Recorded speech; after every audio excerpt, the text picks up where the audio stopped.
अक्षय तृतीयेचे धार्मिक महत्त्व.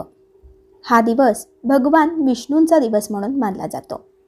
विष्णूंच्या पूजनाने सुख आणि समृद्धी लाभते. या दिवशी भगवान विष्णूंचा 6वा अवतार परशुराम यांचा जन्म झाला होता. महाभारतामध्ये या दिवशी द्रौपदीला श्रीकृष्णाने अक्षय पात्र दिले होते, ज्यामुळे अन्न कधीच संपत नव्हते. असे मानले जाते की याच दिवशी त्रेतायुगाची सुरुवात झाली होती. या दिवशी अन्न, वस्त्र, सुवर्ण, गायी, पुस्तके, जल यांचे दान करणे अत्यंत पुण्यदायी मानले जाते.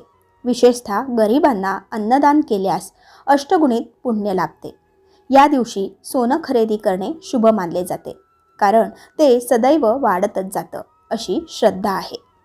या दिवशी कोणतीही गोष्ट करण्यासाठी मुहूर्त पाहण्याची गरज नसते. त्यामुळेच घर बांधणे, नवीन व्यवसाय सुरू करणे, लग्न, गृहप्रवेश इत्यादी शुभकार्ये सुरू केली जातात. तर मंडळी, आशा करते तुम्हाला ही छोटीशी माहिती नक्कीच आवडली असेल. त्यामुळेच व्हिडिओला लाईक करून चॅनलला सबस्क्राईब करायला विसरू नका. धन्यवाद. श्री स्वामी समर्थ.